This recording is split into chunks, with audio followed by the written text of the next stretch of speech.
GST வரி விதிப்புக்கு எதிர்ப்பு தெரிவித்து டி ராஜேந்தர் தலைமையில் சென்னையில் நடைபெற்ற ஆர்ப்பாட்டத்தின் போது சலசலப்பு ஏற்பட்டது. மாவட்ட ஆட்சியர் அலுவலகம் அருகே நடந்த ஆர்ப்பாட்டத்தில் கூட்டம் குறைவாக இருப்பது பற்றி செய்தியாளர்களில் ஒருவர் கேள்வி கேட்டதாக கூறப்படுகிறது.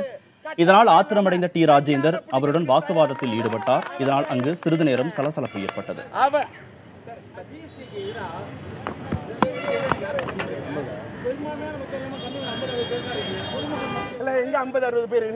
என்ன சொல்லுங்க? வாங்க பிரதர், நீங்க வாங்க பிரதர், என்னங்க பிரதர்? இல்ல நீங்க வாங்க, என்னங்க?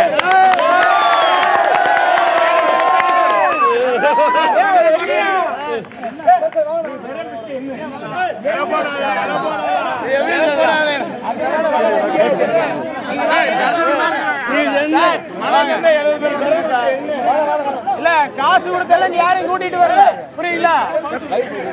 காசு கொடுத்த கூட்டம் இல்ல, நீங்க எண்ணி பாருங்க.